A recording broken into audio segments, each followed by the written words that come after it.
Good morning, Signets, and welcome to our assembly for this week.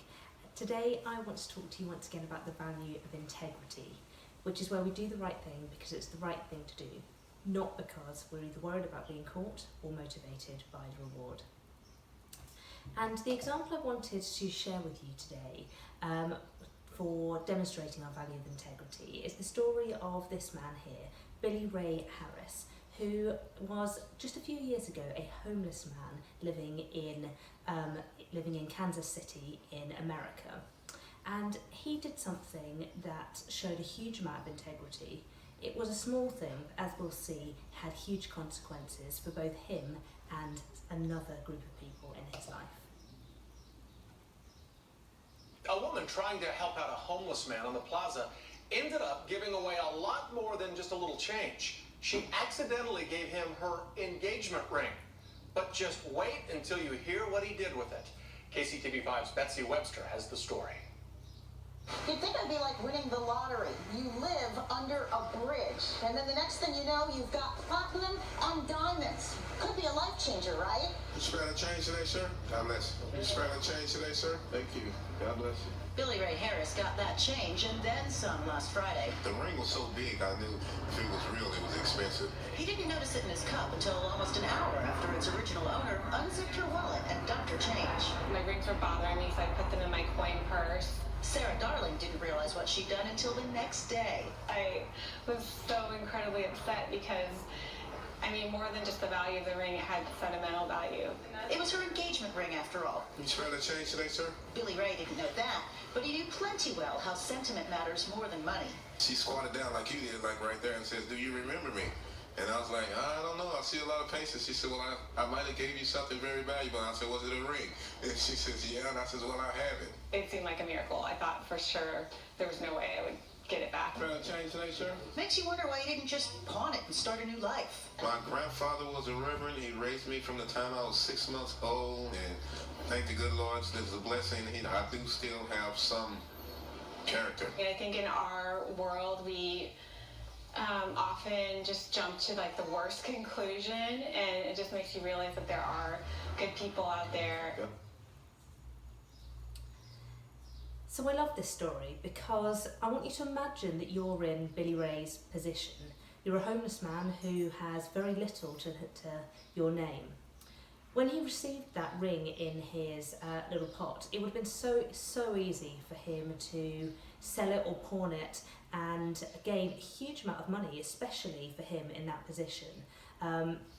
But even though it was really difficult for him to find the woman who owned the ring, and even though he didn't know whether he would ever see her again, he chose to do the right thing. He chose to keep it and then give it back to her. That, for me, shows a huge amount of integrity. The easier thing, and surely the more profitable thing for him to do, would have been to simply sell that item and use that money to perhaps buy a bed for the night, to perhaps buy some food. But instead, even though that must have been such a difficult decision, he chose to keep it and hand it back to the woman when she found him. And the story continues because as a result of this huge generosity and integrity, the couple who owned the ring set up a fundraising page for Billy Ray Harris to express their thanks. Word got round about this generosity and this amazing story up and down the country, and that couple managed to raise nearly $200,000 in just a few months, which they put in a trust fund for Billy Ray Harris for him to be able to use. And he has used this money to transform his life. He's bought a new car, he's put down a down payment towards a new home, and he's also set up his own business so that he can continue to make money and to preserve this new life that he's had the fortune to come into. He's also been reunited with his family. So I think there are quite a few messages that we can learn from this example of Billy Ray Harris. The first one is that we are all capable of kindness and generosity. Particularly with generosity, we tend to think that that must be something that only rich people or powerful people can do. I'm just one person, what can I do to help other people? But as we can see from this, even the smallest act, and even people in the most unlikely circumstances who have very little to give, can still be kind and can still be generous to one another. So I want you always to remember and think about, what can you do that is kind and generous for those around you, even if you have very little. The second thing is that from little acorns, great oak tree grows. And what I mean by this is that small actions can have really big consequences. You may think you're only doing a small, tiny act of kindness, but actually that can snowball and that can turn into something really big. And these small acts of kindness are appreciated, and even if they feel really small to you, they can feel really, really big and significant to other people. Our small acts of kindness can turn into something much bigger. So when we have a choice to do the right thing, we should always do it, even if it feels like it might be small and insignificant. And finally, let's bring it back to this value of integrity. In this example, Billy Ray Harris didn't know that he was going to get this huge reward. In fact, the easier thing for him to do, and the more beneficial thing on the face of it, would have been for him to sell that ring. But he chose not to, because he knew that that ring had value, and he knew that it would be wrong for him to sell it. He chose to do the right thing because it was the right thing to do, not because he was motivated by that reward. Remember, although he did get a reward at the end, that little acorns and great oaks analogy, although he did get that reward in the end, he didn't know that from the beginning.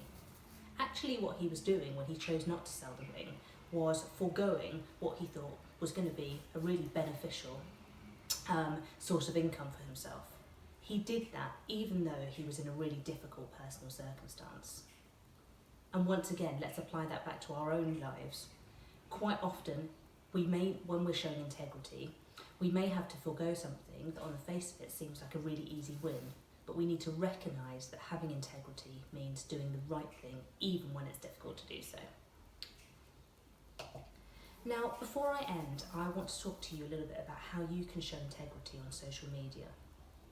We know at the moment that you are all using social media a huge amount to connect with each other, especially because you're unable to do so face to face. And we know that many of you are using those social media platforms such as WhatsApp, different social media sites, but also the Google Chat function on your Gmail accounts in order to connect with each other. And I hear so many stories of people doing that really, really effectively. There's at least 2 groups of students who are regularly connecting together and actually doing their classwork together, which is absolutely brilliant. However, it has come to our attention from parents and also some students that some of you unfortunately are using that Google Chat function to be unkind to one another, to either say mean things or to exclude people from groups. Now, of course, we as a school will try to monitor that, and we urge and encourage your parents to do the same, and we've let them know that this is happening. But this requires integrity from you yourselves. We're not going to be able to watch what you're doing every single moment of the day when you're using social media platforms like the Google Chat. But we need to be able to trust you to do the right thing and be kind to one another, even when we're not watching you.